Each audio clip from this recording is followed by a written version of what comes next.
But we have other little stories that I wouldn't mind looking at as well. And one of the big areas that we also want to add to the team is the defense. Now, this is where it starts to get interesting here. And we've seen a lot of people talk about who might our likely candidates be.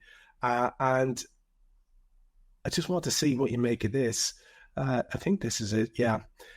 Let's have a look at this one, because there is a lot of stories going around today, and Ornstein again was involved in spreading this particular one around about young Leoni at Parma as being one that Liverpool are very, very interested in. There were a couple of lads. There was a Greek kid who was probably going to be a little bit more plug and play in terms of being first team ready. This guy has, I think, somewhere in the teens of first team appearances for Parma, hugely highly rated, and a big unit of a kid, and all the potential in the world. And obviously people have run the sums on him, and he's looking like being a very, very good candidate for us. But an awful lot of people are thinking, well, we do need someone who is, like I said before, plug and play, someone who is ready to jump into that first team now. So to that end, I kind of wonder, what do you make of that? Who is it? Is it Mark Guehi and Mark Guehi only? Because that's the only story in town at the moment in terms of lads who are sort of good to go. The Mark Guehi story won't go away. There's all sorts of numbers getting thrown around. It's clear that Liverpool don't want to pay what Palace want us to pay, but it's also clear that that deal is one that could be done where Liverpool to, I guess, give in or say yeah to whatever fee Palace put forward. There's also a thought that Mark Guehi is quite prepared to see out his contract. You know, he's quite prepared to hang around at Crystal Palace for another 12 months and then leave in 12 months on a free transfer, which is something that doesn't suit Liverpool. Plug and play, Trevor. When has that ever worked for us? You know, I'm thinking on top of my head, go back. We took somebody else. Was it Ben Dave? Take somebody from Ben Davies from Preston. Did we sign Stephen Corker? I think the only one worked. I forgot his name now. Since I come in and did quite well as sort of a plug and play. We signed him from somewhere in Germany. It's annoying me now. Like, come on, Trevor, help me out, will you? Well, I mean, there is the glaring example of Virgil van Dijk, who is like Klavan in. Yeah, Ragnar Klavan as well. But he came in and did well off the. No, what I'm saying is that I'd rather we signed this 18-year-old kid, because what I'm hearing, yes, I've not seen enough of him. In fact, I haven't seen him. But what I'm hearing about this kid is that he could easily cope with 15, 20 games.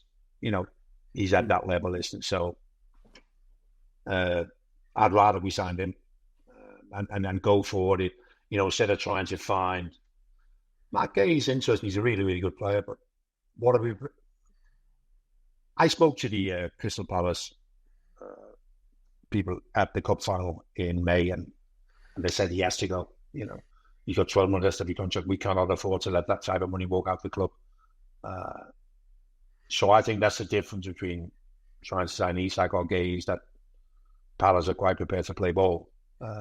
They know that, but it's 30 or 40 million. Because I reckon he'll end up in that, around that 30, 40 million in the end, maybe 30 with a lot of add-ons. I don't know, but I do like him. But I also like the young kid, and only from what I've heard, you know, it almost comes as one of those once-in-a-lifetime opportunities, although I've never been a fan of signing defenders from Italy because of the way that the Italian league generally defends. It's not as deep as defensive as he used to be, but he looks a very exciting player. Is there not an argument, though, with the fact that Kwanzaa has moved, that Ibou Konate is at best injury prone, and that Virgil's getting to the veteran stage of his career? Is there not an argument that we need at least two in this window before it closes? So, and if one of those is a kid, you think that's okay if we get someone who's first team ready and this prospect type? Because we have been looking at prospect types. Now, maybe someone like Hoyson has played more first-team football than Leoni. But that's the type of... We looked at Lenny Yoro, unless I'm very much mistaken, the previous summer. So we're obviously looking at that type of up-and-comer and someone like for a bit of succession planning. And of course, Jan as well, there is, apart altogether from his injury issues, there is the very real situation of Konaté's contract not yet being sorted. So it does feel, doesn't it, like two need to come in before this window shuts. Yeah, absolutely. That would be an ideal situation, although I did say before that the manager might feel like Gravenberch or Endo can play there from time. Maybe even Robbo could play 1 or 2 games as a left side. The problem with him being left side is that that's where Van Dijk plays, and you have to assume that Van Dijk has to play because we look a totally different team when he doesn't play. And in terms of Konaté, Konaté it was a strange season last year, wasn't it? Because first game of the season, he preferred 2 centre halves is Kwanzaa and Van Dijk. We all knew that Kwanzaa started the game at Ipswich. That changed within 45 minutes. And then Konaté came with one hell of a comeback, isn't he? I mean, and he had a really great sort of 5 or 6 months. But since he's been injured and coming back again, all that sort of uncertainty in his players crept in a little bit. Sometimes he's over-aggressive in his press. He sometimes loses runners in behind them, isn't so? Yeah, I totally wouldn't be against signing 2. Could we get those 2 you've just had up there, Guehi and the young Italian kids? I'd be more than delighted. Yeah, I think that would suit everybody in many ways. The other area of the field as well, where there's still talk, of course, is outgoings. And there is the talk, obviously, about Harvey Elliott. And there's a bit of Red Bull Leipzig chat there. There had previously been Premier League clubs being linked with him. First, it was West Ham. They wanted... it was apparently a transfer. They were looking at Tyler Morton as well, but then it turned into they wanted loans. That didn't work out. Morton has since gone and got himself a decent move, I think, to Liga. And now Harvey Elliott is absolutely on his way out. But still, there's no confirmation as to where that will be. You imagine that would be a good fee. The other player who there's an awful lot of talk about at the moment is our Italian, Chiesa. And the reason I want to mention him is because we're talking about the squad and whether we have enough and all the rest of it. The chat was that Chiesa was likely to leave, but we've done so much business and we've had the unexpected loss of Diogo Jota as well, that you're looking at that squad now and you're thinking, do we need that guy? Do we need a lad who can come in and be a safe pair of hands? And this was going around Gazzetta Italia, being retweeted by them from this Italian journalist Carlo Laudisa, and it says, Liverpool complicates the plans of Inter and Napoli. Red light for Federico Chiesa. He is non-transferable for Slot, even if he doesn't play him. The Reds are on the hunt for Isak, blah, blah, blah. So the new chat, Jan, is that we need to keep this kid around because he addresses quite a number of issues in terms of being able to fit in to various attacking positions should we need him. My only issue with this, Jan, is a bit the same as it was with Endo. Do we think the manager has suddenly changed his opinion on this lad? Do people honestly think that Arne Slot has had a reconsideration of whether or not he would be someone he'd go to for the first 11? Because I doubt that's changed. Where do you stand on the keeping Chiesa around thing, especially given that whatever transfer money we get in for him will literally probably only cancel out whatever we paid in the first place? It does appear a little bit like a waste of time, doesn't it, Trevor? The boy's been here for 12 months. We took a punch on him. But he was relatively cheap, obviously because of his injuries, and we thought we might be able to do. But even last year, at times where you thought this is his chance, in it, he was never given it.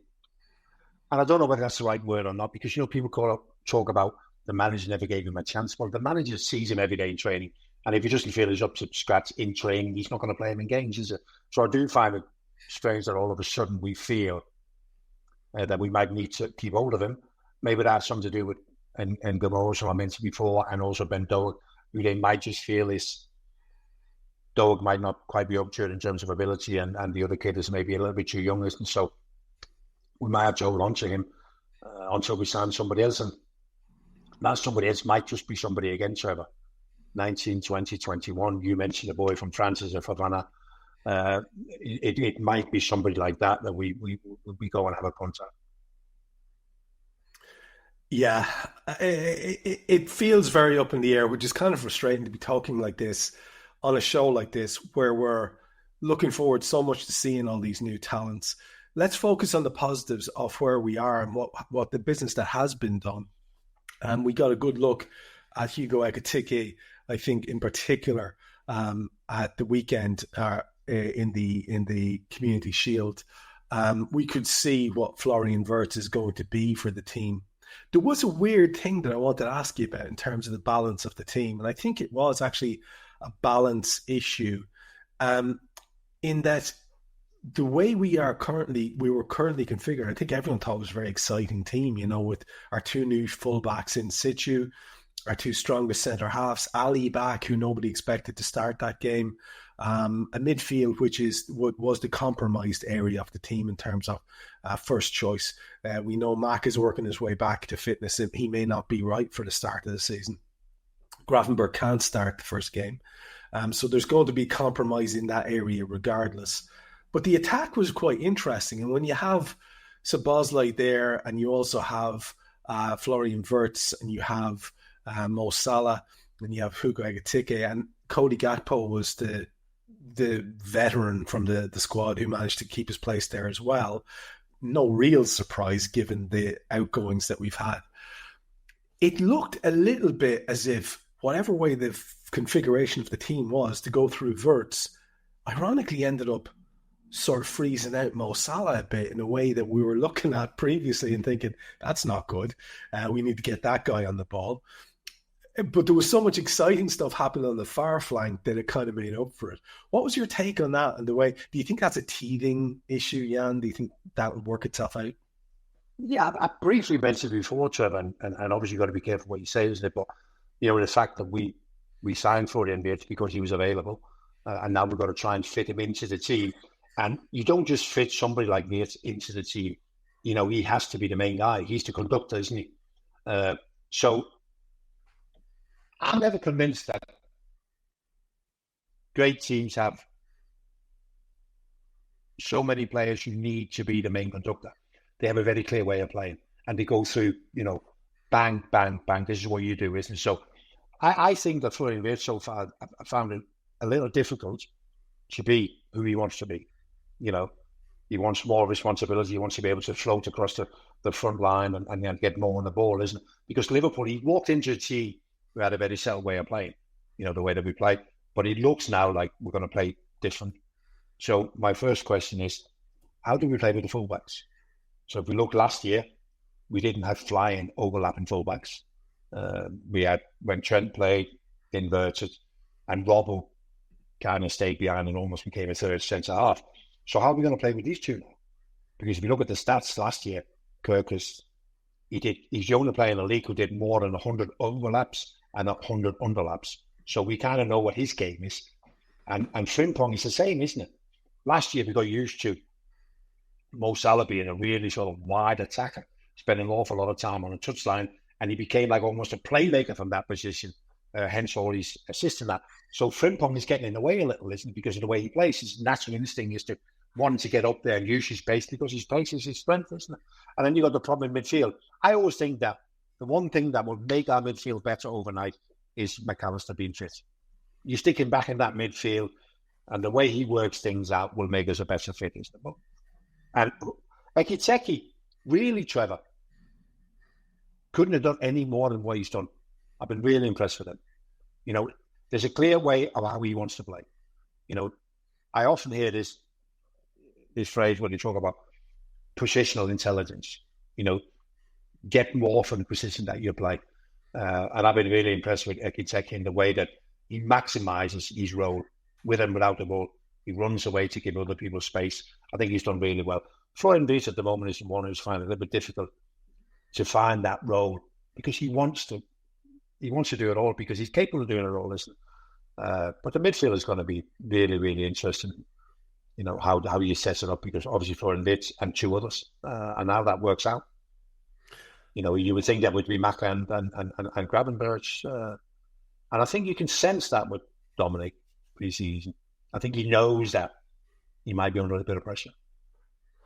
Yeah, it's a really interesting one. I'm going to come straight back to that in a second. But wasn't it notable as well that, you know, one of the players we were linked with back at the start of the window, Adam Wharton, was probably the outstanding player on the field in that second half. Don't get me started on him, sir. Well, I know. You see, the reason I bring him up is I know that you would love to see him wearing Liverpool kit, and he's a class act, and he's the kind of guy who does that stuff that you were talking about in terms of McAllister. He can work things out, you know, that little through ball for the goal. Wow. Just, you know, it looks so effortless the way he just pinged it forward.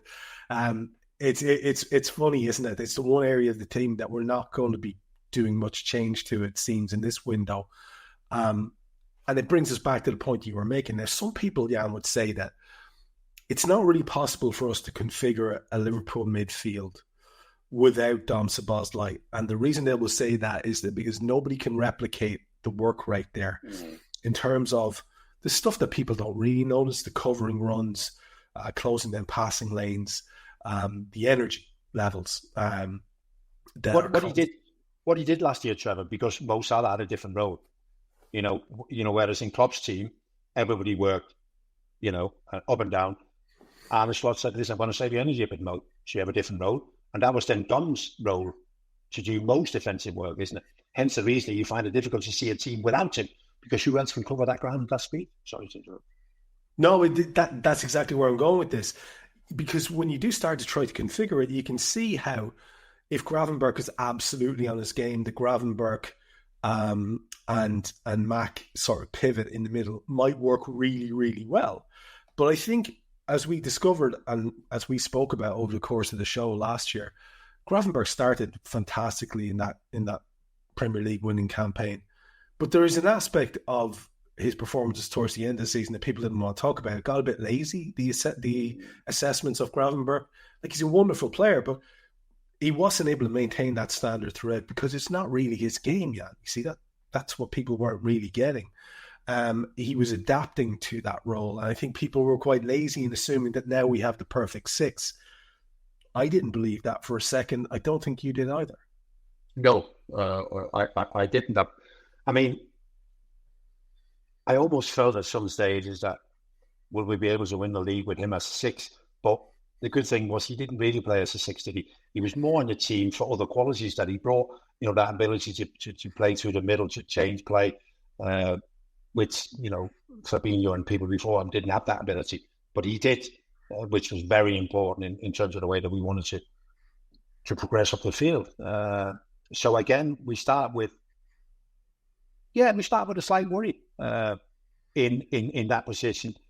If you have a Rodri or whoever they are, you kind of know what they're going to bring, isn't it?